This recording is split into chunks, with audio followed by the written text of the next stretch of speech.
Je vous retrouve aujourd'hui pour une vidéo en ce début 2020, d'ailleurs bonne année 2020, pour vous présenter mes meilleures lectures de l'année 2019. En général c'est une vidéo qui est pas mal attendue et je vais pas vous cacher que j'ai eu du mal à la faire et à la préparer parce qu'en fait j'ai fait énormément de très bonnes lectures en 2019 et j'ai eu beaucoup de mal à choisir. J'en ai choisi 10. Déjà parce que c'est un chiffre rond et qu'au départ j'avais pas un chiffre rond et que ça m'angoissait beaucoup. Donc j'ai réussi à arrondir à 10 lectures. Et voilà, donc je vous présente mon top 10 de mes lectures 2019. Le premier livre que j'ai particulièrement adoré début 2019 et qui est le premier livre de ce top 10, c'est Les filles de Salem de Thomas Gilbert, donc un roman graphique. Dans mes bonnes résolutions j'avais dit que j'allais lire davantage de romans graphiques. Je l'ai fait et j'ai eu raison, parce que clairement j'ai découvert des choses assez incroyables et je suis ravie d'avoir pris cette petite résolution. Dans ce livre on suit le personnage d'Abigail Hobbs, une jeune fille de 14 ans, et on va retracer la genèse des procès des sorcières de Salem. Donc j'ai trouvé assez génial de donner quelque chose d'historique, avec ce côté très romancé. Malgré tout il y a quand même beaucoup de choses qui sont réalistes, qui se sont passées dans ce roman graphique. Donc ça j'ai trouvé ça très très chouette, et en plus on est sur quelque chose de particulièrement féministe. On va parler de cruauté envers les femmes, de violence envers les femmes. C'est pas une bande dessinée à mettre entre toutes les mains, c'est quand même excessivement violent. Et en plus de ça, je trouve que l'histoire, le scénario très violent est parfaitement soutenu et montré par les dessins qui sont parfois très malaisants, où on a des visages déformés, on a des formes, des matières qui sont un peu bizarres, étranges, et je trouve que tout donne vraiment cette impression de monde, d'univers un peu caduque, un peu onirique, plutôt cauchemardesque même, et qui vient vraiment soutenir le scénario qui est atroce, parce que l'histoire est atroce. Et j'ai trouvé que ça c'était vraiment génial et que ça créait une ambiance toute particulière dans ce roman que j'ai surkiffé, je pense que je peux le dire comme ça. Et voilà, donc celui-là c'est vraiment une de mes meilleures lectures de 2019, une des premières que j'ai faites et que j'ai trouvé assez incroyable dans la manière de traiter le sujet, et notamment parce que l'auteur est un homme et que pour moi il n'y a pas de fausses notes. Ce qui est hyper important à souligner, parce que être un homme et écrire des personnages féminins, ou en tout cas des sujets féministes, je pense que c'est pas toujours facile, et pour le coup c'est parfaitement bien réalisé. Le second livre que j'ai adoré cette année, c'est Sorcières de Mona Chollet, donc qui va très très bien avec Les filles de Salem, et qui est un essai donc écrit par Mona Chollet sur le féminisme et notamment la sorcière, la figure de la sorcière. Et ce livre, je peux clairement dire qu'il m'a complètement retournée, parce que il a un peu foutu en l'air en fait plein de choses que je pensais, plein de choses que peut-être que je prenais pour acquises, ou je sais pas comment expliquer ça, mais en tout cas j'ai vraiment été très troublée par ce livre, parce qu'il m'a apporté des idées et des lumières sur des sujets auxquels je n'avais pas forcément pensé. Il m'a permis de me remettre en question sur ma place de femme, sur ma place de femme indépendante, sur ce que ça signifiait. Il m'a fait me poser des questions sur ma relation amoureuse, sur la place qu'avait ma relation amoureuse dans ma vie, sur mon rapport au travail. Il m'a fait me poser des questions sur mon rapport à la vieillesse de mon propre corps, qui vieillit comme tout corps, à la vieillesse des femmes qui peuvent m'entourer. Enfin franchement celui-là il m'a complètement retournée, parce que je ne m'attendais pas du tout en fait à ce que j'ai lu, mais clairement il était particulièrement fort et facile à lire, parce que ça c'est pas toujours le cas je trouve des essais, notamment sur le féminisme. Il y en a beaucoup que j'essaye de lire mais que je trouve particulièrement indigestes. Là pas du tout, j'ai trouvé que c'est très agréable à lire et je vous le recommande à 100%, parce qu'il est très abordable, très simple, très clair, très bien fait et très bien découpé, donc je le trouve tip top. Le troisième livre dont j'ai envie de vous parler dans ce top, ça a été clairement un énorme coup de cœur pour moi cette année. Je pense que c'est un de mes livres préférés de 2019, enfin que j'ai lu en 2019. Il s'agit des Illusions de Saveloar de Manon Fargeton, que j'ai trouvé d'une beauté et d'une perfection absolument incroyable. C'est une histoire qui est parfaite, qui est tout à fait prenante, qui est pleine d'aventures, c'est épique, on s'ennuie jamais, il n'y a jamais de longueur, c'est vraiment une histoire géniale. Là, comme j'avais dit, je vous raconte pas l'histoire parce que vraiment moi ça a été une découverte, je savais pas à quoi m'attendre et j'ai trouvé tellement extraordinaire, j'ai pas du tout envie de vous raconter parce que découvrez-le ce livre. C'est vraiment une merveille, c'est le tome 2 entre guillemets par rapport à l'héritage des rois passeurs, donc vaut mieux avoir lu l'héritage des rois passeurs avant, qui est un très très bon livre, mais clairement pas au même niveau que les illusions de Saveloar, qui est, je pense, une merveille inconditionnelle. Vous voyez la taille du livre, honnêtement s'il y avait eu le double, j'aurais pas craché dessus parce que j'avais pas envie de partir de ce monde-là, j'avais pas envie de partir de cet univers, j'avais pas du tout envie de quitter ces personnages, des personnages qui sont hyper travaillés, profonds, fouillés, avec une véritable histoire, avec des réactions, avec une personnalité bien à eux, bien particulière, et qui est logique, intéressante, intelligente, des personnages qui évoluent au fur et à mesure de l'histoire, ça j'ai adoré. Vraiment, j'ai trouvé que c'était un univers et un monde parfaitement bien travaillé et fouillé sans être compliqué. Il n'y a rien de compliqué. C'est pas des trucs très grandiloquents ou je ne sais quel monde ultra sophistiqué ou je ne sais quoi. Non, c'est hyper simple, mais ça marche parce que ce qu'il y a est ce qui est présent dans l'histoire, ce qui est présent dans l'univers est parfaitement bien amené, bien expliqué, bien montré, bien fouillé. Nickel. Pour moi, il y a vraiment rien à redire à ce niveau-là. En plus de ça, l'histoire, tout est parfaitement soutenu par des idées féministes que j'adore. On va parler de sororité, on va parler de la place de la femme, on va parler du pouvoir de la femme. Comment est-ce que les hommes essayent de limiter les femmes par peur, parce qu'elles sont puissantes, parce que si on les laisse être elles-mêmes, elles sont d'une puissance inouïe. Ça parle de maternité, ça parle de... C'est hyper complet, c'est hyper beau, c'est parfaitement bien écrit avec cette écriture de Manon Fargeton qui est d'une fluidité et d'une élégance, d'une simplicité que j'adore. Et vraiment celui-là pour moi c'est une énorme pépite. Donc si vous n'avez pas lu L'héritage des rois passeurs et Les illusions de Saveloar, je vous conseille de tout arrêter et d'aller tout de suite l'acheter. Le quatrième livre que je vais vous présenter, je le présente juste après Les illusions de Saveloar, clairement parce que on est dans la même lignée, on est dans le même gros coup de cœur de l'année, je pense que ça a été mes deux meilleures lectures de cette année. Il s'agit de Circé de Madeline Miller, qui a été pour moi un énorme coup de cœur aussi, parce que pareil, on vient parler de Circé la sorcière, donc une femme qui va être exilée sur une île après avoir fait un affront aux dieux. Et déjà je connaissais pas très bien en fait le mythe de Circé, je connais pas très bien la mythologie grecque, donc j'étais ravie de découvrir justement Circé. Mais en plus de ça, je ne m'attendais pas du tout à ce que ce soit aussi incroyable et à ce que ce soit une lecture aussi magnifique. Là pareil, on vient parler justement de la place de la femme, de son émancipation, de son indépendance. On parle également beaucoup de maternité et d'une manière que j'ai trouvée très crue, très dur, et je trouve ça bien parce qu'on parle toujours de la maternité dans les livres comme ce truc si merveilleux qui coule de source et qui est si facile, etc.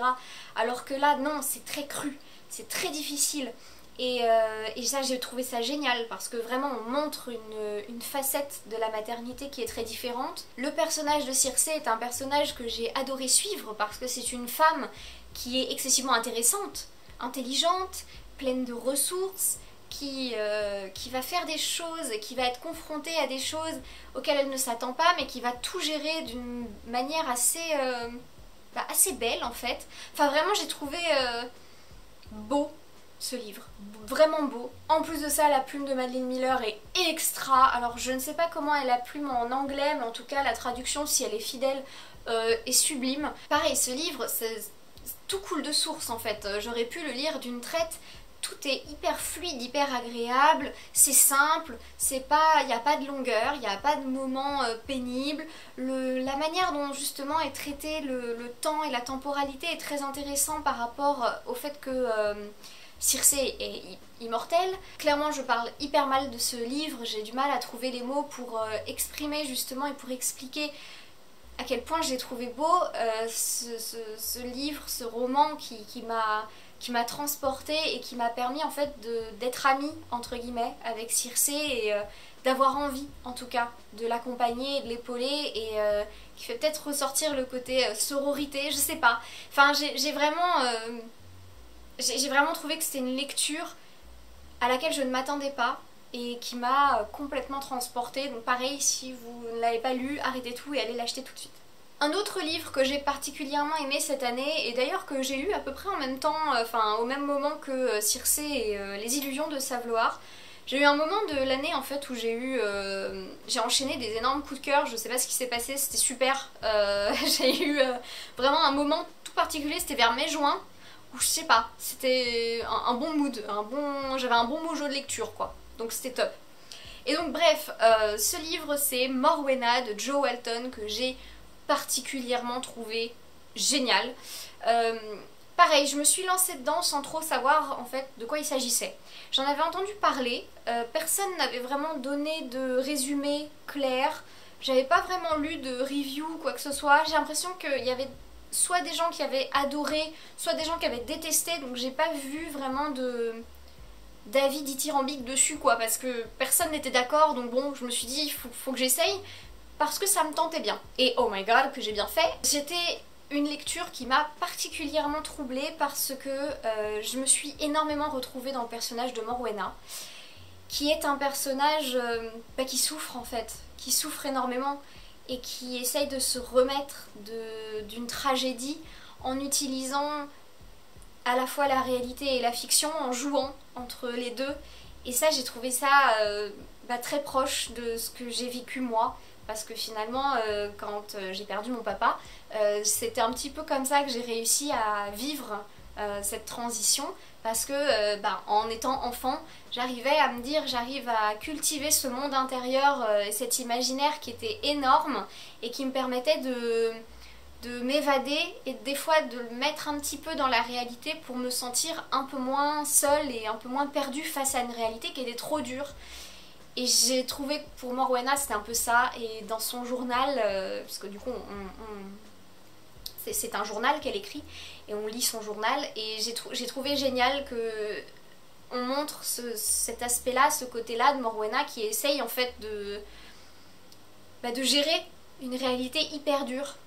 Et j'ai trouvé ça génial. Et c'était magnifique. C'était vraiment une lecture magnifique. Au début, j'étais pas sûre d'aimer, et puis petit à petit, je passais mon temps à me dire j'ai envie de le reprendre mon livre. Dès que je le posais, j'avais rapidement envie de le reprendre, et après l'avoir terminé, j'ai eu plusieurs jours où je me disais ah chouette, je vais pouvoir continuer ma lecture. Mais non, c'était fini, dommage.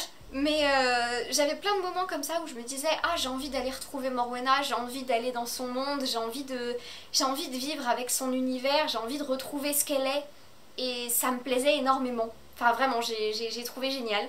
Et on sait jamais vraiment au final si la fiction entre guillemets est réelle ou pas, et j'ai trouvé ça chouette. Parce que du coup c'est un roman de fantasy, ou de science-fiction peut-être, je sais pas, sans en être un.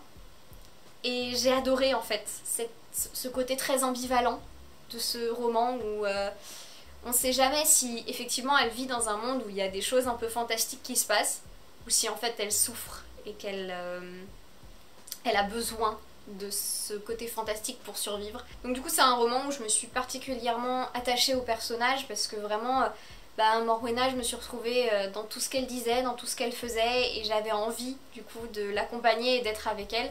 Je pense que ça aussi c'est un roman qui a fait ressortir le côté sororité de ma personnalité. C'est un thème je crois qui a beaucoup été dans mes lectures cette année, et clairement là je l'ai bien retrouvé. Cette année, une de mes bonnes résolutions, c'était aussi de lire davantage de romans graphiques et de bandes dessinées, et comme je l'ai dit, oh mon dieu que j'ai bien fait, parce que ça m'a permis de découvrir de vraies petites pépites, et notamment de découvrir Les légendes de la garde de David Petersen, que j'ai adoré. Oh là là, j'ai adoré. Je suis trop contente. J'ai toujours pas lu le tome 3 parce que j'ai pas envie de le lire, j'ai envie de me le garder de côté, j'ai pas envie que ce soit fini. Je suis trop contente d'avoir découvert Les légendes de la garde. Comme m'a dit le libraire qui m'a vendu Les légendes de la garde, c'est un petit peu Tolkien qui rencontre Béatrix Potter, et c'est tellement ça.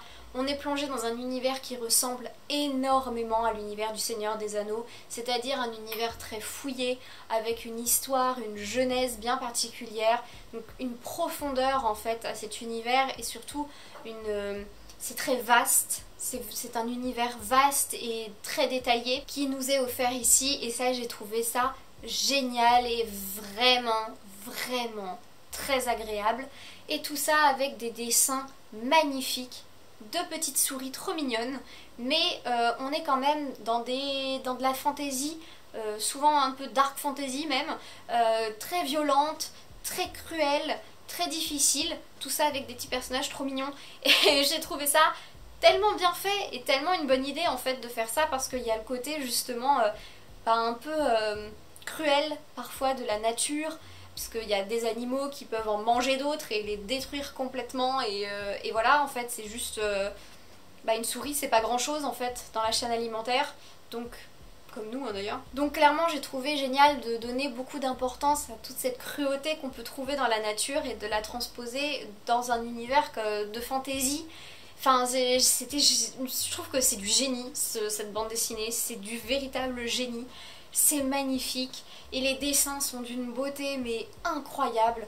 Toutes les matières, tous les détails, les petits contours, tout est sublime. Enfin, je trouve incroyable. Et ce que je trouve vraiment génial dans Les légendes de la garde, j'en avais parlé dans un vlog de Week-end d'Amil, c'est que toutes les vignettes ne sont pas ultra détaillées, enfin l'action n'est pas détaillée dans chaque vignette, parfois on passe d'un élément important à un autre, et en fait j'adore cette notion d'instant clé. J'ai vraiment l'impression de voir des photos importantes, ou en tout cas vraiment un instant important saisi là dans le dessin. Et j'ai trouvé assez génial la manière dont c'est fait. Enfin, si c'était un film, ce serait magnifique. Je suis hyper déçue parce qu'il devait y avoir un film. Il a finalement été... le projet a finalement été abandonné. Et je trouve ça trop dommage, parce que ça aurait été super cool de voir ça en film. Et je pense que ça aurait pu être graphiquement très beau. En tout cas, j'ai été ravie de découvrir et de lire cette bande dessinée. Je me garde le tome 3 pour plus tard, parce que je veux vraiment pas que ça aille trop vite. Et j'espère découvrir d'autres BD ou d'autres romans graphiques aussi beaux en 2020. Que serait un top de mes meilleures lectures de l'année sans mon cher et tendre Terry Pratchett? Rien. C'est donc pourquoi je vais parler de Carpe Jugulum, donc un des livres des Annales du Disque Monde, vous le savez déjà, de Terry Pratchett.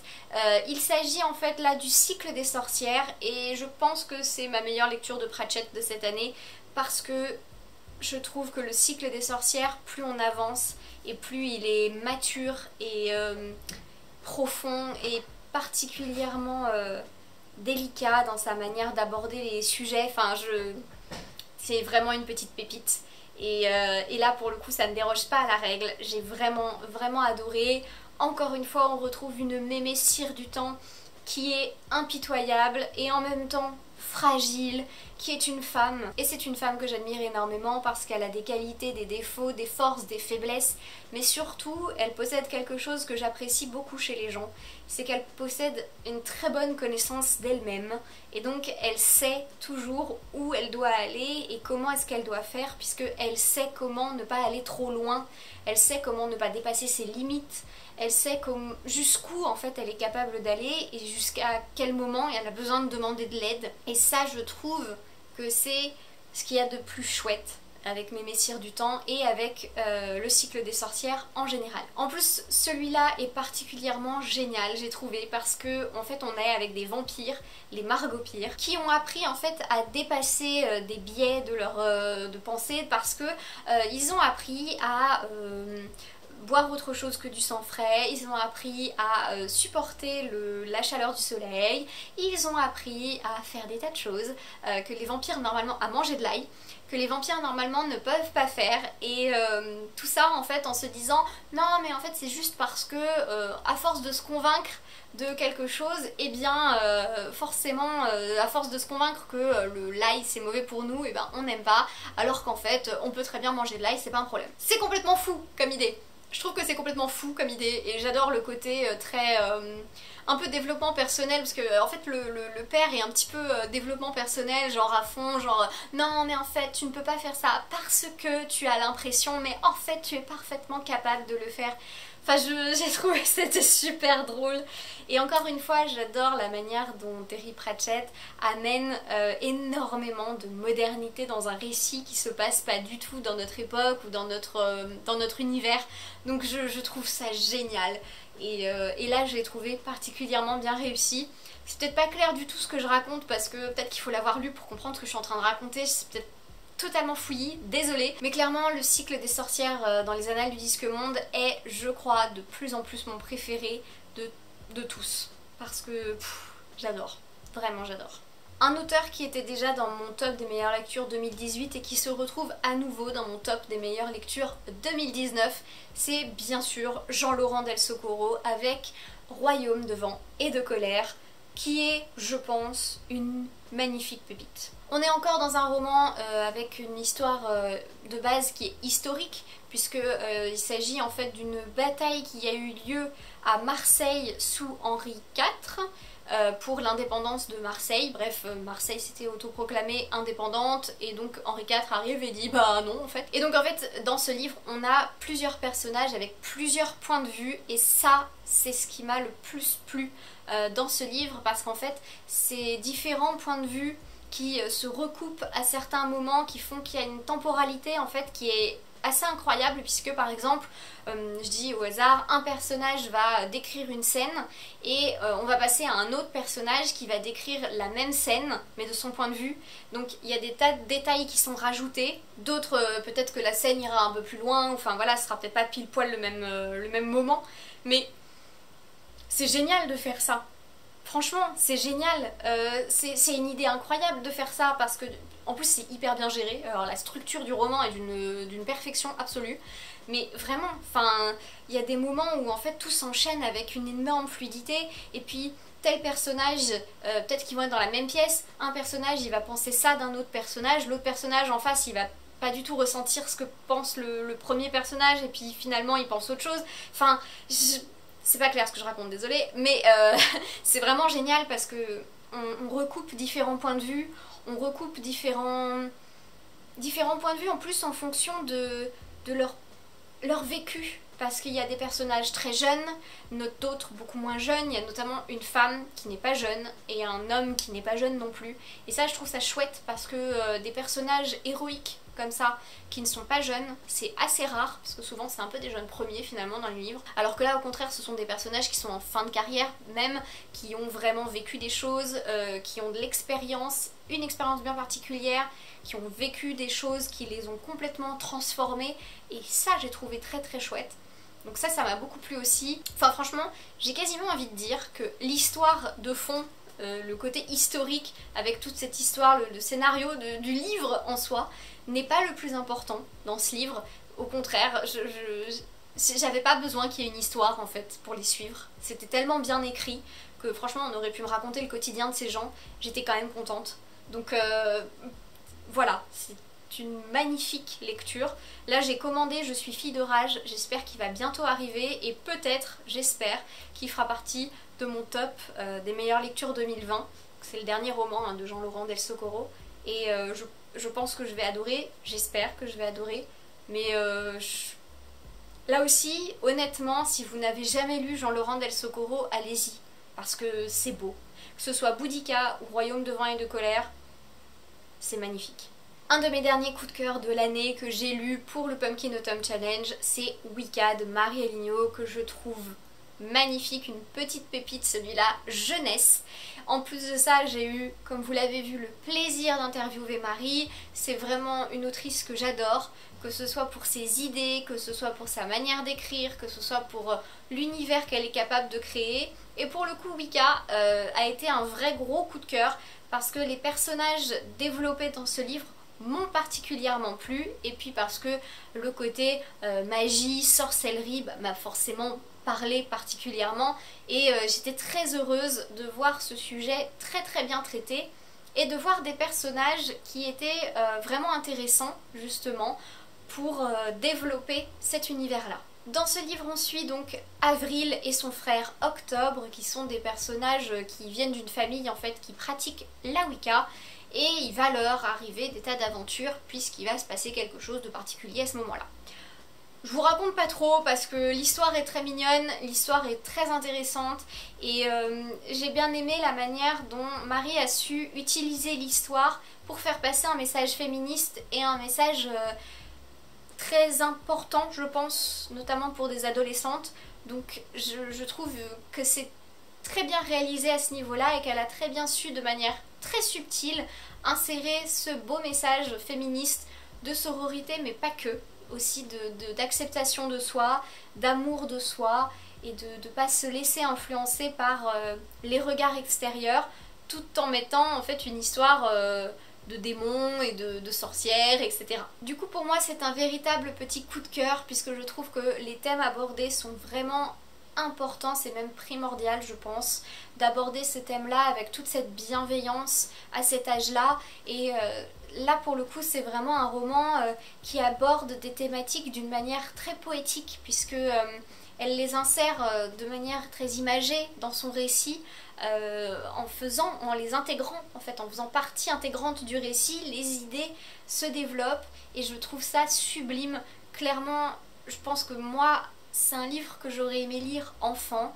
Je pense que celui-là, je l'aurais lu, relu et re-relu. Je l'aurais saigné parce que c'est vraiment un petit moment cocooning où on se sent bien, où on se rappelle de la bienveillance, on se rappelle de l'importance de la sororité, de la fraternité, d'être bien les uns avec les autres, de ne pas être méchant avec quelqu'un d'autre parce qu'il est différent. Enfin, clairement, moi, c'est quelque chose qui, pareil, a particulièrement résonné en moi, pareil que d'autres romans que j'ai lus, parce que c'est quelque chose en fait que j'aurais aimé peut-être entendre quand j'étais plus jeune dans des livres où je l'ai pas assez peut-être entendu, que même si je pouvais être différente, eh bien j'avais quand même le droit de m'aimer tout pareil que les autres. Je sais pas si c'est clair ce que je dis. Bref, celui-ci c'est aussi un de mes coups de cœur de l'année, et je vous invite vraiment, si vous avez des enfants à peu près 9 ans dans votre entourage, je pense que vous pouvez clairement leur offrir parce que c'est très beau et il y a des messages très beaux et très bienveillants dedans. Et enfin, le dernier livre de ce top de mes meilleures lectures, top 10 de mes meilleures lectures de l'année 2019. Je ne vais pas m'attarder dessus parce que je vous en ai parlé la semaine dernière. Il s'agit de La fille qui tressait les nuages de Céline Chevet, donc la gagnante du prix du PLIB 2019, et que j'ai particulièrement adoré parce qu'il a une structure d'une force incroyable. Je me suis laissée faire, je me suis laissée perdre dans ce roman, et je ne regrette pas. Comme je vous ai dit dans ma vidéo de la semaine dernière, je ne vais absolument rien vous raconter de l'histoire parce que ce serait trop dommage. Comme je l'ai dit, c'est une lecture que j'ai particulièrement adorée parce que je me suis complètement laissée happer par l'histoire. Je n'ai fait que me poser des questions, me dire qui dit la vérité, qui dit des mensonges, à qui je dois faire confiance dans cette histoire et à qui je dois pas faire confiance. Et puis tout cet enrobage de très belle et très élégante écriture et de cette belle histoire qui couvre en fait quelque chose d'absolument horrible et affreux. Enfin, c'était génial. J'ai trouvé que c'était incroyable et vraiment c'est une énorme pépite et je vous conseille tout particulièrement de le lire. Voilà, ce top 10 de meilleures lectures 2019 est déjà terminé. Clairement cette année j'ai fait de très belles lectures. J'ai lu 53 ou 54 livres, je me rappelle plus, donc un petit peu plus que ce que j'avais prévu, Et je suis très contente parce que surtout j'ai lu des livres de très très bonne qualité et ça c'était un très grand plaisir pour moi. Surtout ce qui m'a plu cette année, c'est que j'ai lu des livres qui avaient des thématiques et des sujets qui ont particulièrement résonné avec moi, qui m'ont aidé en fait à peut-être évoluer en tant que personne, en tant que femme, et ça je trouve ça génial parce que j'ai vraiment eu l'impression que la littérature cette année dans ma vie a eu une répercussion très forte et très très importante, donc j'ai trouvé ça génial. On a parlé beaucoup, dans mes lectures on parlait beaucoup d'indépendance des femmes, de liberté, de libre arbitre, justement de sortir des carcans que nous impose la société, de vraiment se libérer de quelque chose, mais aussi de faire preuve de sororité, de se soutenir les unes les autres. Et je pense que c'est particulièrement quelque chose qui a résonné cette année pour moi et qui a été très importante donc, dans ma construction en tant que jeune femme cette année.